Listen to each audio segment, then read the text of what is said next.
Hello guys, welcome to my YouTube channel Avinash maths Mantra. I hope कि आप सब लोग अच्छे होंगे और जो भी मैंने आपको क्लासेस प्रोवाइड की हैं, प्लेलिस्ट दी हुई है अपने चैनल पे कंप्यूटर के लेक्चर से रिलेटेड।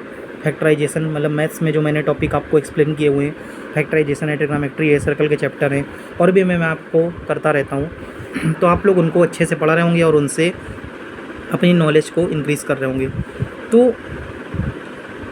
आज के इस थोड़ा सा अवेयरनेस प्रोग्राम में आप लोग को देना चाहता हूँ। आई होप कि आप लोग मेरी बात को अच्छे से सुनेंगे और उन चीज़ों तक पहुँचने की कोशिश करेंगे। एक्चुअली अपने जो कंट्री है उसमें बहुत सारे राज्यों में स्थिति बहुत भयावह बनी हुई है। बहुत से राज्यों में मैं न्यूज़ चैनल पे भी देख रहा हूँ, यूट्यूब पे भी देख रहा हूँ, बहुत ही असमंजस का माहौल है।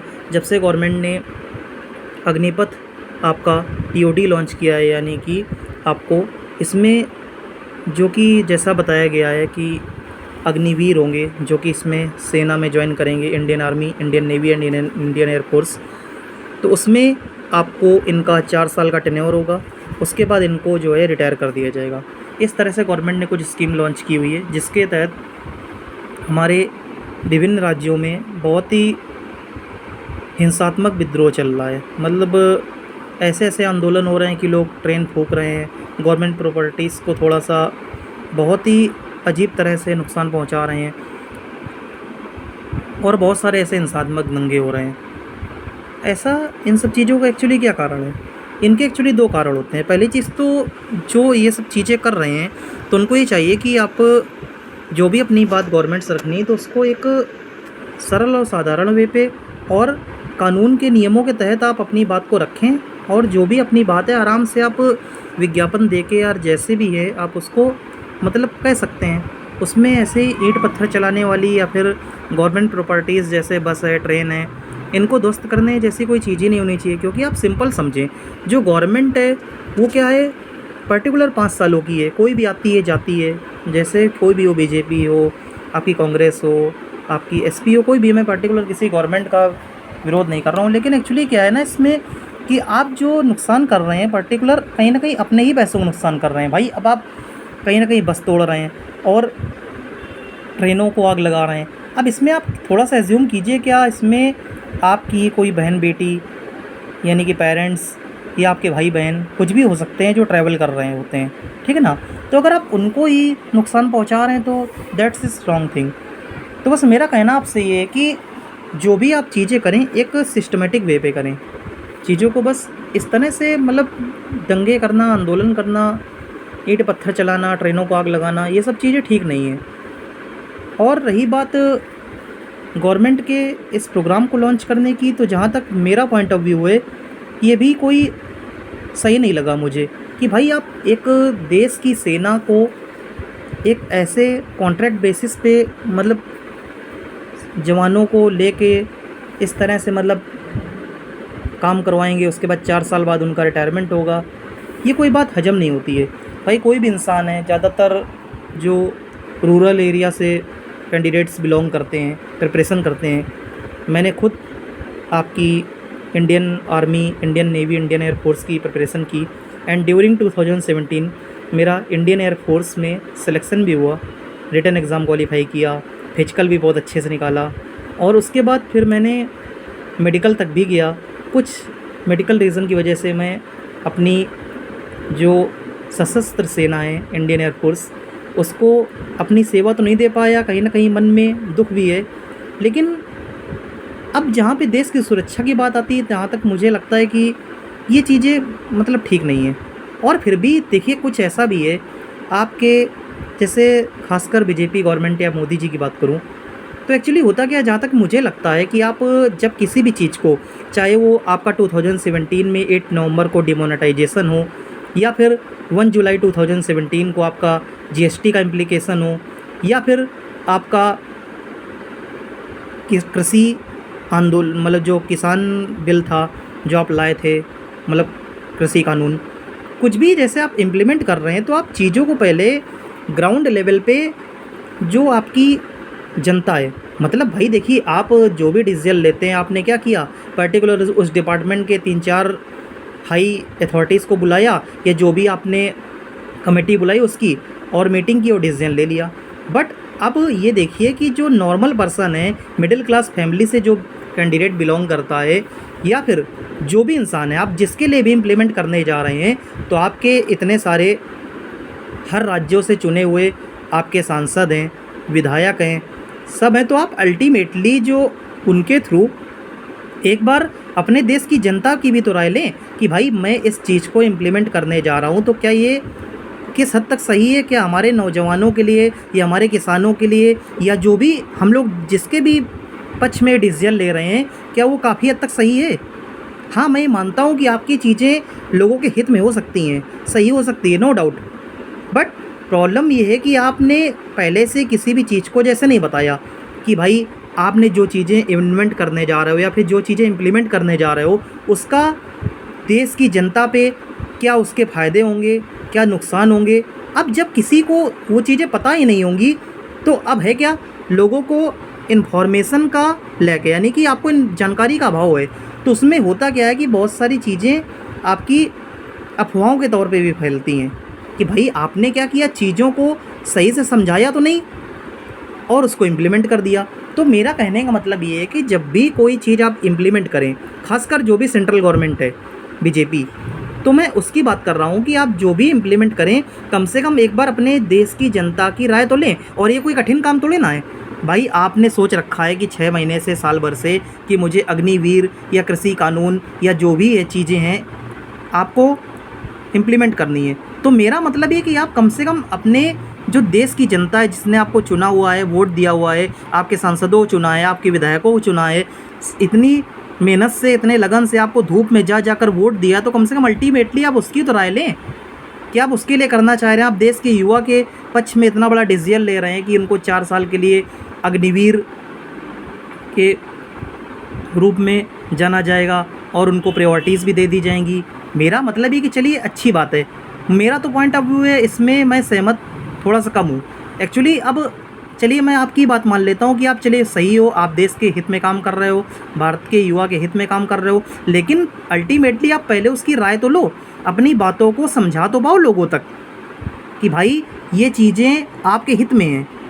बट मेरा मानना है कि बिफोर इम्प्लीमेंटेशन लोगों को इन चीज़ों के बारे में पहले आप अवेयर कीजिए। जैसा कि मैं द हिंदू एडिटोरियल पढ़ता हूँ, तो उसमें जो विशाल सर हैं पढ़ाते हैं, वो भी यही चीज़ बोलते हैं कि भाई जो द हिंदू भी है वो भी यही चीज़ बोलता है कि आप कोई भी चीज़ इंप्लीमेंट कर रहे हैं, कोई भी रूल इंप्लीमेंट कर रहे हैं देश की जनता पे, जिस पे उसकी लाइफ में बहुत बड़ा इम्पैक्ट आने वाला है, तो अल्टीमेटली कम से कम उसके व्यूज़ तो लीजिए कि उसका इस बारे में क्या राय है। कि बस आपने किसी भी चीज़ को उठाया और सडनली इम्प्लीमेंट कर दिया, ऐसा नहीं होता भाई। ग्राउंड लेवल पे देखिए, अब आपका जो हाई क्लास सोसाइटी है उसके लिए तो कोई प्रॉब्लम नहीं भाई। अब जैसे कोई भी सांसद है, विधायक है, कोई भी है, अब उसके लिए तो कोई प्रॉब्लम नहीं भाई, सारी चीज़ें अपना इम्प्लीमेंट हो गई, कोई प्रॉब्लम नहीं। सबसे बड़ी चीज़ आती है जो ग्राउंड लेवल पे मिडिल क्लास पर्सन होता है, जो बेचारा कम से कम 3-3, 4-4 साल तैयारी कर रहा है। अब गवर्नमेंट जॉब की बात करें, लोग कितने सारे क्राइसिस से गुजर रहे हैं, लोग 4-4, 5-5 साल तैयारी कर रहे हैं, एक एक दिन में 8-8, 10-10 घंटे पढ़ा रहे हैं, लोगों को जॉब नहीं मिल रही है। गवर्नमेंट जॉब का बहुत ही बड़ा क्राइसिस है। बैंकिंग में स्टाफ का इतना ज़्यादा लैक है, किसी भी बैंक में आप चले जाइए, लोग परेशान है कि स्टाफ नहीं है। बीएम जो ब्रांच मैनेजर होते हैं वो खुद बोलते हैं कि सर स्टाफ ही नहीं है। ऐसे ऐसे चीज़ों को मतलब फेस कर रहे हैं बेचारे, बहुत ही मेहनत से काम करते हैं वो लोग, परेशान हो जाते हैं बेचारे, खून पसीना अपना एक कर देते हैं, स्टाफ नहीं काम करने के लिए, लोड बहुत है ब्रांच पे। लेकिन अब अगर आप रिक्रूटमेंट प्रोसेस को देखें तो क्या उतनी चीज़ें तेज़ी से रिक्रूटमेंट हो रहे हैं? नहीं। क्यों नहीं हो रहे भाई? जब लोगों की ज़रूरत है तो क्यों नहीं हो रहे हैं? इसका यही रीज़न है। तो कहीं ना कहीं गवर्नमेंट की जो पॉलिसी हैं वो अगर सही भी हैं, तो मैं बस मेरा इतना पॉइंट ऑफ व्यू है कि आप उनको पहले जनता को समझाएं, समझाने के बाद फिर उनकी राय लें। अगर उसमें 60% से ज़्यादा लोग एग्री हो जाते हैं तो आप उनको इम्प्लीमेंट कर दें, नो डाउट। कम से कम आपकी देश की जनता आपके साथ तो रहेगी और उसको ये पता होगा कि जो चीज़ें आपने इम्प्लीमेंट की हैं उनको आप किस तरह से यूज़ करना चाहते हो, उसके फ़ायदे क्या हैं, उसके नुकसान क्या हैं। अब इम्प्लीमेंटेशन के बाद क्या होता है, एकदम से विद्रोह झलक उठता है। और जो लोग इस तरह के विद्रोह करते हैं, मैं भी उनसे कहना चाहता हूँ कि प्लीज़ मैंने इस वीडियो के स्टार्टिंग में यही बोला कि आप कम से कम संयम बना के रखें, जो भी चीज़ें अपनी गवर्नमेंट के पास एक सही तरीके से पहुँचाएँ। और मैं उनके प्रति भी बहुत ज़्यादा शोक व्यक्त करता हूँ जिन्होंने इस जो अग्निपथ की सेना के लिए मतलब भर्ती निकाली गई अग्निपथ योजना, इसको सुनते ही मतलब सुसाइड कर लिया। लगभग अभी का डेटा 61 के आसपास है। मैं उनकी आत्मा की शांति के लिए ईश्वर से कामना करता हूँ। बट मौत या फिर किसी एक सदमे की वजह से या किसी न्यूज़ की वजह से अपनी जान ले लेना किसी भी प्रॉब्लम का सलूशन नहीं हो सकता। आप उन चीज़ों को लड़ें। और देखिए, मैंने आपको बताया कि मैं भी एक उस समय 2017 के टेन्योर में इंडियन एयरफोर्स में मेरा सिलेक्शन हुआ था। पहले मैंने रिटन एग्ज़ाम क्लियर किया हुआ था, आफ्टर दैट फिज़िकल क्लियर किया, जीडी होती थी ग्रुप डिस्कशन, उसको क्लियर किया। Then after that medical round में कुछ 1 या 2 पॉइंट की वजह से मैं नहीं जा पाया। तो क्या इंसान हार मान के सुसाइड कर लेता है? नहीं, वो चीज़ें समस्या का हल नहीं है। आप अपनी ज़िंदगी से लड़ें और आप जैसे भी अपने देश की सेवा करना चाहते हैं करें। जैसे मुझको ही देख लीजिए, मैंने इतने साल हो गए 2017 के बाद से अभी तक इतनी प्रॉब्लम्स फेस करता हूँ। आप मेरे चैनल पे जाके देखिए, सारे वीडियोस पड़े हुए हैं। उसके बाद भी मैं देखिए एक कंट्री की तो सेवा कर रहा हूँ कि अपने जो बच्चे हैं, जो स्टूडेंट हैं, नई चीज़ों को अफोर्ड कर पाते हैं, तो वो देखिए फ्री ऑफ कॉस्ट मेरी क्लासेस को देख सकते हैं। उनको देख के अपनी नॉलेज को इन्हेंस कर सकते हैं, पढ़ सकते हैं। तो ये भी तो एक तरह की देश सेवा है। क्या बताइए? नहीं, अगर आप मेरी बात से सहमत ना हो तो आपके अंदर जो एबिलिटीज़ हैं, जो टैलेंट है, आप उसके थ्रू अपने देश की सेवा कीजिए ना। मैं भी कॉम्पिटिटिव एग्ज़ाम की प्रिपरेशन कर रहा हूँ, बैंकिंग की प्रिपरेशन कर रहा हूँ, अच्छे से पढ़ाई करता हूँ, प्रॉपर स्टडी करता हूँ। लेकिन क्या है भाई, अब जब वैकेंसीज़ कम है या जो भी एक रीज़न है, उनकी वजह से सिलेक्शन नहीं हो पा रहा है और अभी भी कंटिन्यू लगा हुआ ही हूँ कि मुझे जल्द से जल्द सफलता हासिल हो, तो कहीं ना कहीं अपने लिए आप अपनी मेहनत के बल पे लड़िए। ऐसे अगर आप दंगा फसाद या जो भी चीज़ें अंजाम देंगे तो आपका क्या होगा, एक क्रिमिनल रिकॉर्ड बन जाएगा।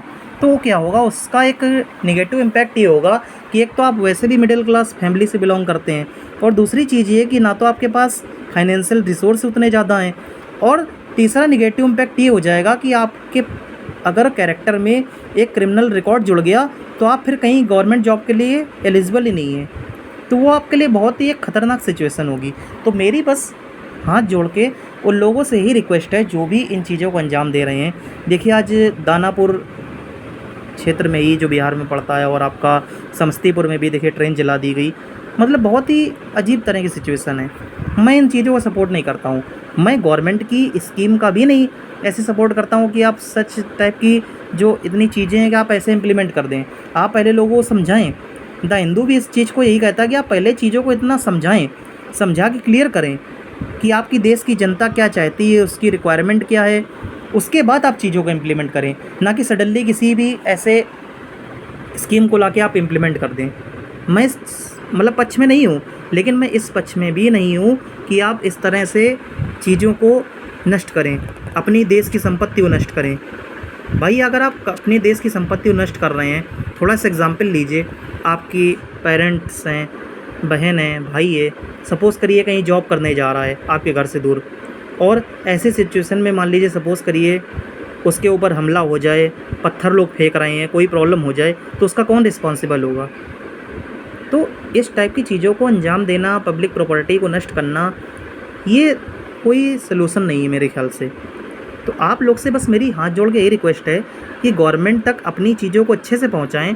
हो सकता है अभी देखो गवर्नमेंट ने एक तो चेंज कर दिया है कि जो 17 साल से लेके 21 साल की एज रखी थी उसको बढ़ा के इन्होंने 23 साल कर दिया है। मतलब जो पहले साल अभी जो स्कीम में ये लोग भर्ती होंगे सेना में, तो ये तो 2 साल का इन्होंने एक रिलैक्सेशन दिया है। चलिए आगे आप लोग प्रयास कीजिए, सब लोग अपने अपने स्तर से प्रयास करेंगे। ऐसा नहीं कि गवर्नमेंट आपकी बात सुनेगी नहीं, लेकिन इस तरह से विद्रोह करके अपना कैरेक्टर असैसिनेशन करें, अपनी चीज़ों को ख़राब करें, एक अपने चरित्र पे दाग धब्बा लगाएं, वो चीज़ ठीक नहीं मेरे ख्याल से। भाई, आप अपनी बात को अच्छे से रखें, आपकी बात सुनी जाएगी। बस इतना ही चीज़ें मैं कहना चाहूँगा, और गवर्नमेंट से भी जो सेंट्रल पे हाई अथॉरिटीज़ हैं, मैं उनसे रिक्वेस्ट करना चाहूँगा कि आप प्लीज़, मेरी रिक्वेस्ट है कि जो भी आप चीज़ें इम्प्लीमेंट करते हैं, आप सही है, मैं आपको बिल्कुल भी गलत नहीं कहता हूँ कि आपकी चीज़ें गलत हैं। अगर आपकी चीज़ें सही हैं, आप भी जानते हो कि आपकी चीज़ें सही है, आप देश के युवा के लिए कर रहे हो अच्छा, देश के किसानों के लिए अच्छा कर रहे हो, तो आप ये करिए ना कि आप पहले जिसके लिए कर रहे हैं तो अल्टीमेटली उसकी भी तो राय लीजिए। भाई ये कोई कठिन काम भी नहीं है कि आप नहीं कर सकते हो। भाई आपके हर क्षेत्र से सांसद हैं, विधायक हैं, सब हाई अथॉरिटीज़, आईएएस, आईपीएस, सब आपके ही लिए अपॉइंट हैं। तो आप उनसे पहले डेटा कलेक्ट कीजिए ना कि कितना युवा है या कितने किसान हैं इन चीज़ों को सहमत करते हैं। तो विद्रोह कोई सेंस ही नहीं उठता है। और बस मैं अपने देश के युवाओं से भी ये कहना चाहूँगा कि प्लीज़ संयम रखें और संयम रखते हुए अपनी मांग को एक शांतिप्रिय ढंग से, आपको संविधान ने अधिकार दिया है कि आप अपनी बात को कह सकते हैं, लेकिन विद्रोह या आंदोलन के जरिए नहीं, पब्लिक प्रॉपर्टीज़ को नुकसान पहुंचाकर नहीं। आप अपनी बात को एक साधारण ढंग से कहिए। बस आज के लिए मैं इतना ही कहना चाहूँगा। अगर आपको ये वीडियो अच्छी लगी हो, मेरी रिक्वेस्ट है इसको ज़्यादा से ज़्यादा शेयर कीजिए, और अगर चैनल पे नए हो तो सब्सक्राइब कीजिए और मुझसे मोटिवेशन लीजिए कि चीज़ों को इतना परेशान नहीं होना है। आपके पास देश सेवा के बहुत सारे अवसर हैं। आप अपनी लाइफ में अपनी एबिलिटीज़ को देखिए और अच्छे से आगे बढ़िए। बस आज के लिए इतना ही कहना चाहूँगा। तब तक के लिए thank you so much for watching guys. Bye.